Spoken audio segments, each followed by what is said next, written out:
Hey friends, this is Audie Cornish, host of CNN This Morning and The Assignment, and guess what? Every story you care about, every angle you want unpacked is now streaming on CNN. That means you can catch my show or other CNN programming whenever you want on your favorite device. And a subscription also gets you access to exclusive video series and unlimited articles. So subscribe to CNN at cnn.com/subscription. Hey guys, and welcome to the podcast today. I'm really delighted about today's guest, Spencer Dennis, and he is an entrepreneur in every sense of the word. He's the founder of CoachNow. He's been in startups. He's been acquired twice. He's written books. He's talked about unicorns, and he's also a golf aficionado. So I'm really happy to have him on to share with the audience. So Spencer, welcome. Yeah, thank you. Yeah, we'll dig into the unicorn part in a minute. Yeah, for sure. It's probably not what people are expecting. Yeah. Briefly introduce yourself, and I'm excited to dive into the fireside. Yeah, I think the best way to get to know me really quickly, once upon a time, I used to play golf professionally, and then through injuries, wasn't able to play any longer, got into coaching. And when I was coaching, I worked at high performance junior academies. So we had kids that would train with us all year round and live with us. It's a very kind of intense universe. After leaving there, I worked with tour pros and college players, so very much this high-performance coach. Wow. And in doing all of that, collaboration was a big deal because when you work with pro athletes, they have mental trainers, fitness trainers, sports agents. They got a whole bunch of people in their world, and you need to keep everybody in sync. And so this would have been about 2011, 12 in that area. The iPad had just become a thing where it had a camera on it. And so coaches like me no longer had to burn CDs and hand them to people that they never watched anyway.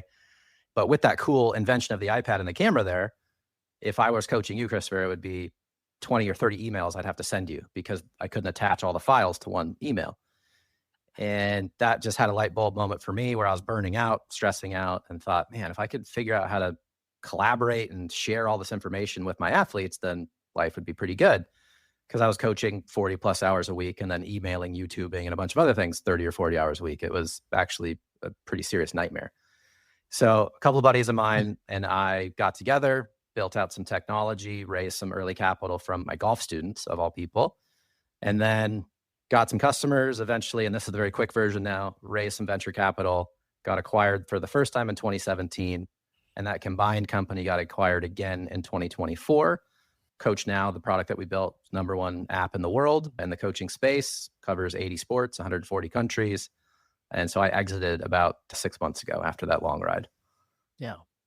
Really fascinating story. And I think today's fireside is going to be just a journey of just lessons. And so, Sure.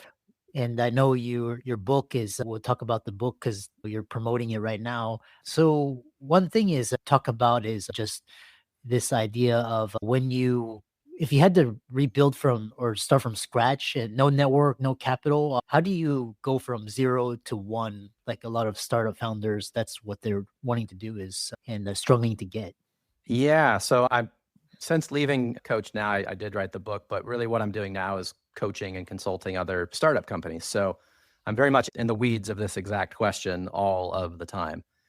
And so the way that I would answer it is a little bit indirect, but I think it's an important one in the sense to say, whatever you're building, it needs to be solving a problem that you have intimate experience with. So you need to be user number one. A lot of entrepreneurs try to solve problems because they think it's a good idea. They're trying to almost create a problem, they're trying to create a solution for a problem that doesn't even exist. So whatever you're doing, solve it for you first because you know it better than anybody. And then from there, you'll likely find a lot of people that are like you. But what I would say beyond that is that before you start vibe coding or really coding in real life, other than the vibe coding tools, is identify a distribution channel. Make sure that you can get this to an audience because it's not enough to just build something. People will not come to it. You need to have built-in distribution channels. So in my example, being a golf professional way back when, I knew lots and lots of other golf coaches, and those golf coaches are viral customers because the tool we built for them was a business tool. So they would invite in all their athletes. So you have to have this stuff sorted out. I cannot tell you how many startup founders I meet these days that say, I've got a great idea. I've already spent 50 grand on it. And now I need to sell it. like I need to start selling it. And I say, you got this backwards. You should have been selling it before you even built it. Get the interest, maybe even collect emails, go as far as collecting deposits, so that you can validate that idea before you just waste a ton of time and energy and sadly a lot of money going the wrong direction. Yeah. Yeah. And I love this analogy between the sports world and the startup world. And a lot of entrepreneurs that have come onto the podcast, they come from sports backgrounds, or like we have had a Navy SEALs. But talk about why you believe founders need to treat themselves like high performance athletes.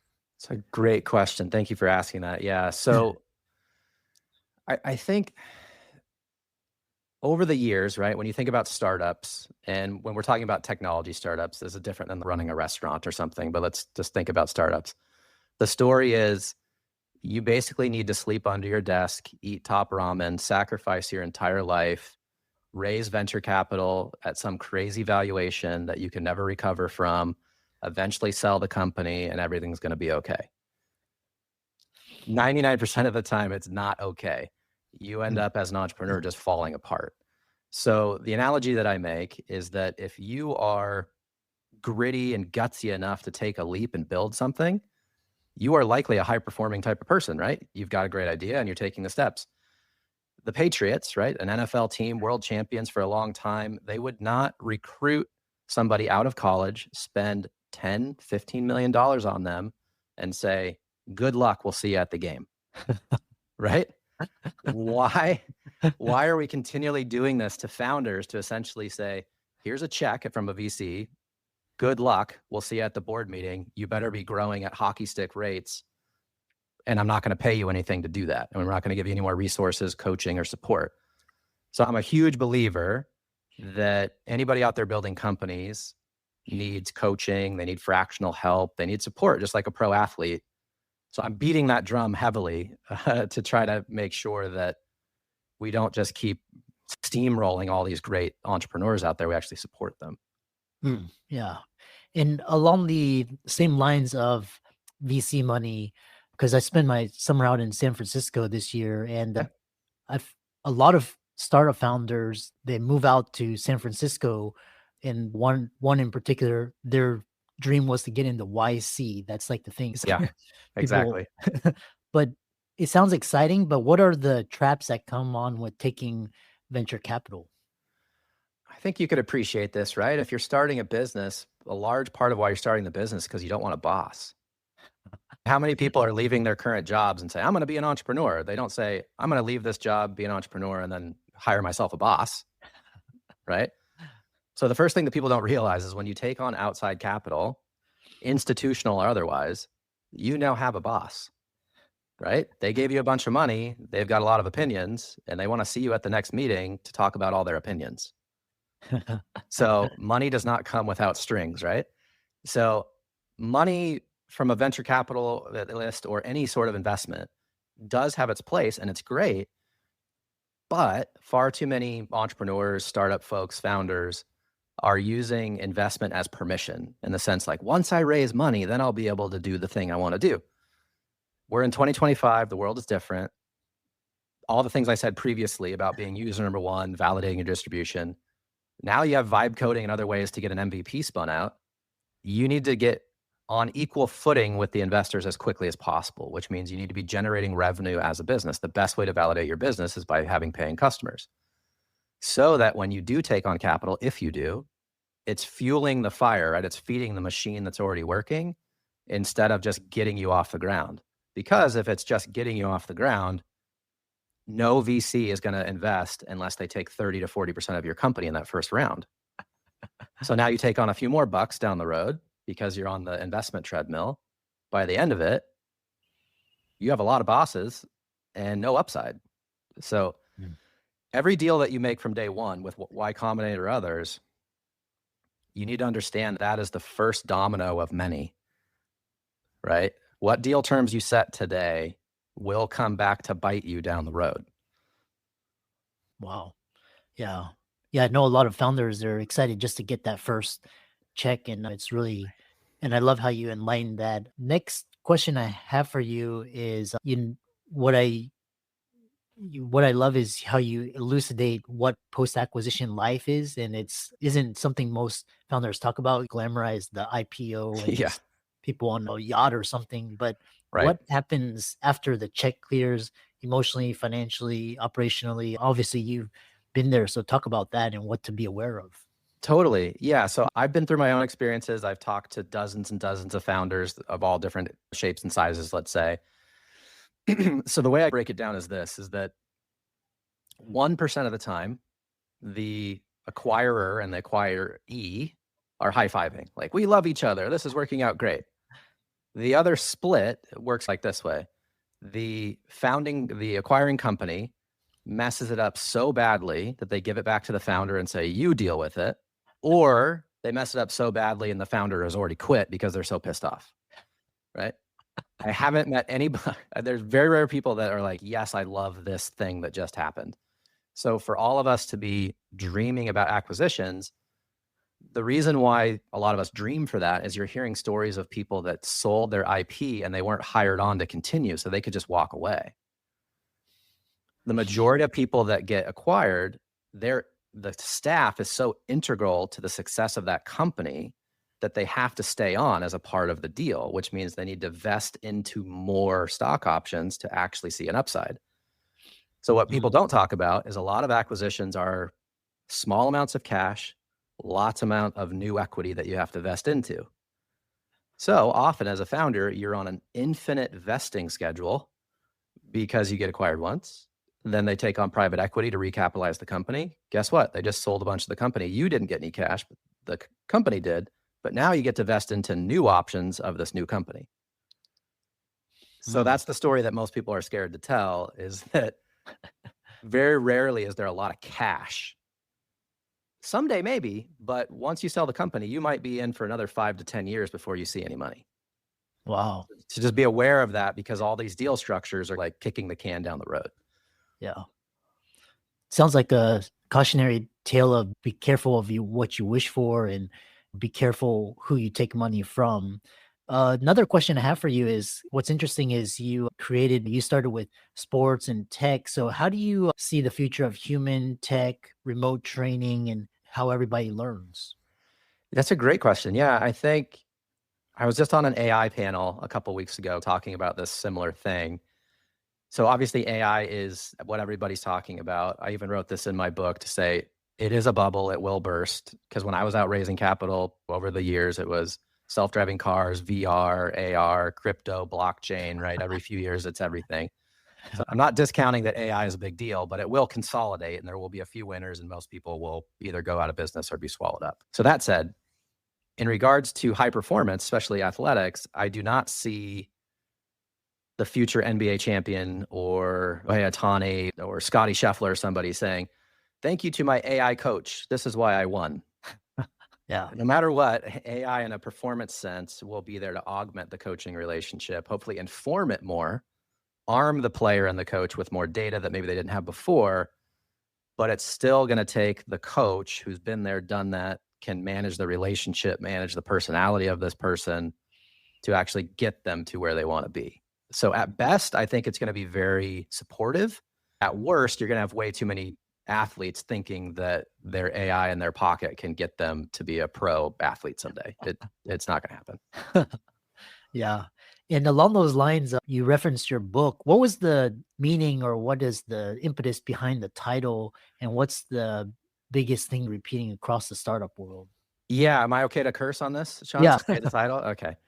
So it's called How to Fuck a Unicorn, a cautionary tale for founders, investors, and acquirers. The reason why I made it that title, one, it stands out. So at least you'll go, what the heck is this? And two, the story really is over the 13 years when we came up with this idea of inserting technology into the learning environment, the non-K through 12. So whether it be music, dance, golf, medical, anything, you could use technology to make that relationship better. It really was a $1 billion idea. We raised capital on this $1 billion dream that we had. But what happened is the more investment we got, the smaller the opportunity got. One, just because like my share of the company was smaller, fair. But really the vision got smaller because they were like, you got to pick a lane. You got to go here, you got to go here, you got to go here. And then when we got acquired, then it was like, we're going to go from sports to focusing just on golf. It's okay. That's a nice business, but it's not $1 billion business. So it tells the story of just because you had something here, the unicorn really didn't fly. It got beat up. It got fucked, so to speak, by myself and a lot of other people along the way. So the cautionary piece of this is that if you have a great world-changing idea, make sure that you're surrounding yourself with the right people, the right capital, everything, so that you as the visionary can keep that vision. It's really easy to get it taken away from you by people that you think know more than you, have more experience than you, when oftentimes the founder, if they can hold that vision, then everything is going to be okay, but it's hard to hold it. Yeah. It reminds me of, because I've studied Uber, and there was this Travis Kalanick, very famous. And after he got ousted, a lot of founders, they lose their confidence. How do you suggest founders get their confidence back, and what is the cause of that? That's another good question. Yeah. So confidence was a struggle for me for sure. And I think you have this imposter syndrome a lot, especially if you're a non-technical founder like I was. Couldn't lay the code. I just had the idea. And then I start meeting a bunch of fancy people at all these meetings. I go to an investment conference with Tim Draper, and he's hanging out with Will I Am, and there's all these fancy people, and I'm just some old golf pro, right? Man, I don't belong here. So when we raised our first round of institutional money, the biggest mistake that I made, this domino, because I'm a coach, I'm maybe a little bit too humble, or at least I was back then, to say I'm the guy. So I went to the investor and said, I don't think I'm the right fit as CEO. I think we need to bring in a real pro, a seasoned guy, right? That was the domino that kicked off all sorts of crazy and hard times because I lost that confidence. So to quickly answer your question, what I wished I would have had back then was the clarity to know that you can hire coaches, you can hire consultants, you can hire fractional help to fill in the gaps. I just thought I needed to have all the answers. In reality, I didn't. I was plenty qualified to be the CEO, but I didn't love board decks. I didn't love tracking every single KPI. I didn't love managing the balance sheet. But there's plenty of people that love that stuff. I should have just hired that person, and then I would have been fine. But even the investment team around me didn't say that, which was, I think, really telling of the people I surrounded myself with. They should have said, whoa, chill out. What you really need is XYZ. And so I would say to any founders out there that are struggling, it's okay to learn on the job. Hopefully that learning can be a way to maintain and scale confidence, and then surround yourself with people that fill in the gaps, because you're not going to know everything, but you got to land in your own genius and surround yourself with other people. Yeah. And along those same lines, you mentioned imposter syndrome. How do you reconcile the fact that a founder self-doubts is like whether he or she got lucky versus they're actually a true entrepreneur? Like Elon Musk, he's founded multiple. And how do you reconcile those doubts? I think partly why I ended up writing this book and sharing a bit more maybe than most would about my own faults and challenges that I self-induced, but also sharing what other people did. I think you look at Elon, and I got to imagine that there's a lot more failures in there that we're not hearing about. We often just celebrate the wins and we ignore all the other failures. And he's had a lot of public failures as well that we all know, but we just gloss over it because of all the other stuff. Yeah. So I think anybody that's out there that you're idolizing as an entrepreneur, a Steve Jobs type, let's say, it's important that you look at all the failures, but it's also important that you look at who they are as a person. Do you actually want to be that person? Do you want to have a bunch of kids you never see? Do you want to have 6 divorces?